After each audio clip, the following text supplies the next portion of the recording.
Karibu tena mtazamaji, tuendelee na taarifa zetu moja kwa moja. Tuelekee kaunti namba 19 ambapo wakazi wa Gatito huko Nyeri mjini wanataka serikali kufunga baa zilizoko eneo hilo baada ya visa vya walevi kuaga dunia kuongezeka.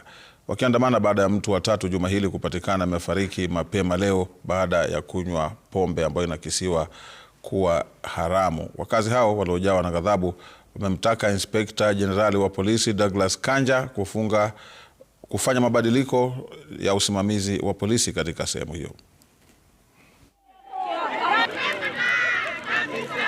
Hii maneno ya hii mtoto yangu nimeelezewa asubuhi kitu kama saa 3, sikuwa najua, na nikaja nikachukuliwa nyumbani, nikija nikakuta ameaga, na inaonekana ni pombe tu imemumaliza. Tuondolee hizi vilabu zote, afadhali tuletewe makanisa hapa, tutumbuize na tuhudumu Mungu. Juu ya hizi mapambe ya jambo na zingine zinaitwa kadaya na hizi madawa ya kulevya zote ziishe.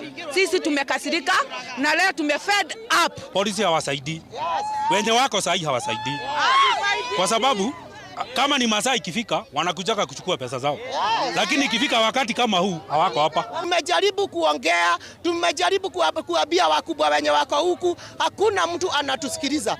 Last year tulikuwa tunaongea juu ya pombe ingine, ilikuwa bado imemaliza watu wengi sana. Tukisalia huko